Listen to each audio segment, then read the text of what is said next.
Hello और इस mid market deep dive analysis में आते हैं सीधे पॉइंट पर। आज दलाल स्ट्रीट पर एक अजीब सा बहुत ही ड्रामेटिक बदलाव देखने को मिला है, जिसने अचानक से मार्केट का पूरा मोमेंटम ही पलट दिया। पिछले कुछ दिनों से जो भारी बिकवाली चल रही थी ना, उसके बाद मार्केट में आई ये तेजी टेक्निकली और जियोपॉलिटिकली दोनों ही फ्रंट पर बहुत डेंस है। तो चलिए समझते हैं कि कैसे 23,700 का लेवल आज एक बड़ा बैटल ग्राउंड बन गया है और बीजिंग से आ रही ऑप्टिमिज्म मार्केट पर एग्जैक्टली क्या असर डाल रही है। देखिए, आज सुबह की शुरुआत दलाल स्ट्रीट पर एक ऐसी सिनेमैटिक एनर्जी के साथ हुई जिसका इंतजार हर एक ट्रेडर पिछले 4 दिनों से कर रहा था। मार्केट की आज की पूरी जर्नी एक क्लासिक ओवरसोल्ड बाउंस बैक की कहानी बन गई है। याद कीजिए, जब ब्रेंट क्रूड के दाम $107 पर बैरल तक पहुंच गए थे और यूएस ईरान कॉन्फ्लिक्ट का टेंशन लगातार बढ़ रहा था, तब सेंटिमेंट पूरी तरह से नेगेटिव था। लेकिन फिर अचानक स्क्रीन पर आई वो हरियाली जिसने पूरा मूड ही बदल कर रख दिया। और सच बताऊं तो ये हरियाली कोई छोटी मोटी नहीं थी। निफ्टी 50 ने सीधे 283 यानी 283 पॉइंट्स से ज्यादा का एक मैसिव जंप दिखाया। पिछले 4 दिनों की सारी थकावट और लाल निशान को मार्केट ने बिल्कुल पीछे छोड़ दिया।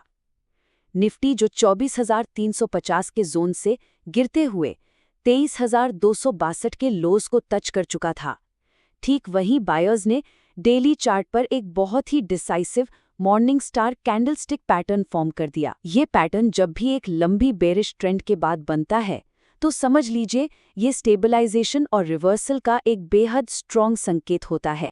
लेकिन मार्केट का ये नया उफान सिर्फ चार्ट्स तक ही महदूद नहीं है। मैक्रो कैटलिस्ट्स की बात करें तो एक तरफ तो कमाल की बुलिश वाइब है, जैसे बीजिंग में चल रही ट्रंप सी समिट की पॉजिटिव उम्मीद और ग्लोबल एआई रैली जिसने स्मार्ट मनी सेटअप को तुरंत ट्रिगर कर दिया। सेंसेक्स ने ओपन होते ही 75,000 का साइकोलॉजिकल मार्क कितनी आसानी से रिक्लेम कर लिया। लेकिन वहीं दूसरी तरफ एक बेरिश रियलिटी भी है जिसने इस रैली पर थोड़ा ब्रेक लगाया है। रुपये अचानक 95.86 के नए रिकॉर्ड लो पर गिर गया है और इसका पूरा नेगेटिव इम्पैक्ट सीधा आईटी स्टॉक्स पर पड़ा, जहां बड़ी कंपनीज में काफी अचानक सेलिंग प्रेशर देखने को मिला। अब आते हैं उस क्रूशियल लेवल पर जहां आज की सबसे बड़ी लड़ाई चल रही है, 23,500। आज की करंट एक्सपायरी सीरीज में ये लेवल एक मुख्य पिवट या कहें तो एक बुल बेयर डिवाइडिंग लाइन बन चुका है। सुबह के सेशन में 23,500 के कॉल स्ट्राइक्स पर इतना हैवी ओपन इंटरेस्ट था कि वो सच में एक मजबूत दीवार की तरह खड़ा था। लेकिन जैसे ही स्पॉट प्राइस ने इस लेवल को डिसाइसिवली क्रॉस किया, कॉल राइटर्स के बीच एक जबरदस्त पैनिक अनवाइंडिंग शुरू हो गई और इसी पैनिक ने इंडेक्स को सीधा 23,650 से लेकर 23,700 के जोन तक तेजी से पुश कर दिया। अगर हम इस heavy lifting option chain data के नंबर क्रंचिंग पर फोकस करें तो साफ दिखता है कि पुट साइड पर 23,000 का स्ट्राइक सबसे बड़ा और अल्टीमेट सपोर्ट वॉल बना हुआ है। यहाँ करीब 44 लाख कॉन्ट्रैक्ट्स का ओपन इंटरेस्ट खड़ा है। लेकिन स्मार्ट मनी पोजीशनिंग पर ध्यान देना जरूरी है। 23,900 कॉल पर हैवी एडिशन हो रहा है। इसका मतलब बिल्कुल क्लियर है, अगर बुल्स 23,700 के इस इमीडिएट रेजिस्टेंस वॉल को तोड़कर सस्टेन कर लेते हैं तो एक बहुत तेज शॉर्ट कवरिंग रैली मार्केट को आसानी से 23,900 तक खींच सकती है। पर ध्यान देने वाली बात यह है कि जहां निफ्टी उड़ान भर रहा है, वहीं बैंक निफ्टी की कहानी बिल्कुल अलग है। बैंक निफ्टी का पुट कॉल रेशियो यानी पीसीआर इस वक्त सिर्फ 0.70 पर ट्रेड कर रहा है। ये नंबर साफ इंडिकेट करता है कि ब्रॉडर मार्केट की तेजी के बावजूद बैंकिंग इंडेक्स अभी भी एक न्यूट्रल टू बेरिश बायस के दबाव में है।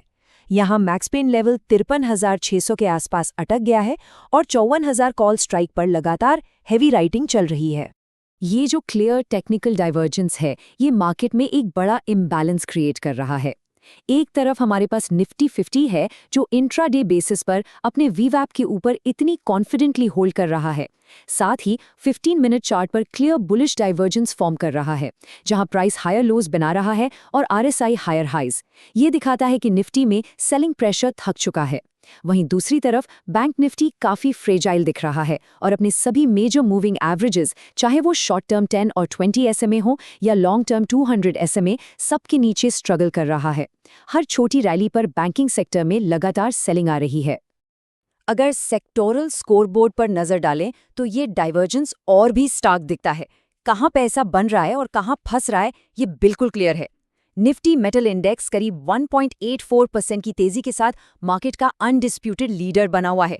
इसे चाइना समिट की ऑप्टिमिज्म और ग्लोबल मेटल साइकिल रिकवरी का पूरा सपोर्ट मिल रहा है। फार्मा भी पीछे नहीं है, 1.38% ऊपर है।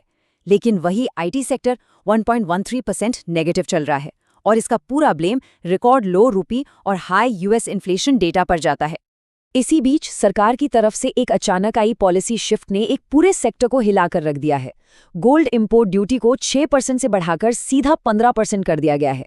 इस एक न्यूज़ ट्रिगर ने आज इंटायर ज्वेलरी सेक्टर को बुरी तरह टैंक कर दिया। कल्याण ज्वेलर्स, टाइटन और सेनको गोल्ड जैसे प्रोमिनेंट स्टॉक्स में सिवियर वीकनेस और भारी प्रॉफिट बुकिंग देखी जा रही है। ये एक क्लासिक एग्जाम्पल है कि पॉलिसी चेंजेस इंट्राडे सेंटिमेंट को कैसे पलट सकते हैं। तो सबसे क्रूशियल पॉइंट ये आता है कि इस ऐसी वॉलेटाइल मार्केट में टैक्टिकल प्लेज होने क्या चाहिए। चलिए 2 हाई कन्विक्शन सेटअप्स डिस्कस करते हैं। पहला है टाटा स्टील का लॉन्ग मोमेंटम सेटअप। इसका थीसिस बहुत सिंपल और क्लियर है। स्टॉक ने एक strong short term consolidation zone से ब्रेकआउट दिया है, जिसे ग्लोबल मेटल साइकिल रिकवरी पूरी तरह सपोर्ट कर रही है। यहाँ एंट्री करंट मार्केट प्राइस करीब 19.60 पर बनती दिख रही है। स्टॉप लॉस स्ट्रिक्टली 209 पर रखना होगा। स्ट्रॉन्ग आरएसआई और वॉल्यूम सपोर्ट के चलते इसका टारगेट 237 से 240 की रेंज में दिख रहा है। ये मोमेंटम प्ले काफी प्रॉमिसिंग लग रहा है। दूसरा सबसे स्ट्रॉन्ग कैंडिडेट हमारी लिस्ट में है सिप्ला, सबको हैरान करते हुए। हालांकि इनका प्रॉफिट आफ्टर टैक्स यानी पीएटी 54% गिरा है, लेकिन कंपनी ने अपना अब तक का हाईएस्ट एवर रेवेन्यू रिपोर्ट किया है। इस सॉलिड नंबर की वजह से स्टॉक में एक पावरफुल रिलेटिव स्ट्रेंथ दिख रही है, और ये हैवी वॉल्यूम्स के साथ सारी मेजर रेजिस्टेंस तोड़ता चला जा रहा है। इसे 1415 के ऊपर बाई करने की स्ट्रैटेजी बन रही है, जहां स्टॉप लॉस 1385 पर सेट करना चाहिए और टारगेट सीधा 1460 का रखा जा सकता है। अब देखते हैं कि ये सारी जानकारी एक ब्रॉडर इंडेक्स स्ट्रैटेजी में कैसे फिट होती है। अगर इस आफ्टरनून सेशन की हैवी वॉलेटिलिटी में इंडेक्स पर शॉर्ट कवरिंग प्ले एग्जीक्यूट करना है, तो कुछ क्लियर कंडीशनल स्टेप्स फॉलो करना बेहद जरूरी है। पहला रूल, मार्केट में कोई जल्दीबाजी नहीं। निफ्टी को 23,700 के लेवल के ऊपर कम से कम 15 से 30 मिनट सस्टेन होने दीजिए। जैसे ही ये सस्टेन होना कंफर्म हो, एक लॉन्ग ट्रेड एंटर की जा सकती है। लेकिन याद रखना, एक स्ट्रिक्ट स्टॉप लॉस 23,640 पर जरूर होना चाहिए। अगर कॉल राइटर्स की आखिरी अनवाइंडिंग शुरू हुई, तो 23,850 से 23,900 तक का एक बहुत ही फास्ट 100 से 150 पॉइंट का अपवर्ड मूव आ सकता है।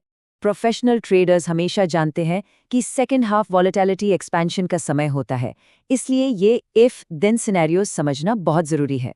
अगर निफ्टी 23,700 को सेफली होल्ड कर लेता है, तो बुल्स डेफिनेटली डेली हाई पर क्लोज करने की पूरी कोशिश करेंगे और 23,897 पर बैठे 200 डे मूविंग एवरेज को टेस्ट करेंगे। पर दूसरी तरफ का सिनेरियो देखिए, अगर बैंक निफ्टी 53,800 के क्रूशियल हर्डल को क्रॉस करने में फेल होता है, तो ये निफ्टी को भी ऊपर जाने से रोकेगा और मार्केट एक रेंज बाउंड जोन में फंस जाएगा। और हाँ, अगर रूपी लगातार वीक होकर 96 की तरफ जाता है, तो एफआईआई आउटफ्लोज और भी ज्यादा इंटेंसिफाई हो सकते हैं। तो आखिर में आकर सबसे बड़ा सवाल यही बचता है, क्या बुल्स फाइनली इस मोमेंटम को पूरी तरह अपने हाथ में ले लेंगे, या फिर बेयर्स प्रॉफिट बुकिंग के बहाने एक और राउंड की सेलिंग शुरू कर देंगे। आज चूंकि एक्सपायरी का दिन है, पिछले 4 सेशंस की सेलिंग के बाद बायर्स ने एक अच्छा बेस जरूर बनाया है, लेकिन अपर लेवल्स पर अभी भी रेजिस्टेंस काफी डेंस है। आखिरी 1 घंटे में आने वाली गामा मूव्स या फिर बेजिंग से निकलने वाली कोई भी अचानक स्टेटमेंट पूरे मार्केट का टेप सेकंडों में फ्लिप कर सकती है। एक्सपायरी का ये आखिरी घंटा वाकई में एक बड़ा क्लाइमैक्स होने वाला है। मार्केट की इन तेज रफ्तार मूव्स पर अपनी नजर बनाए रखिए और इस एनालिसिस के साथ जुड़े रहने के लिए बहुत बहुत शुक्रिया।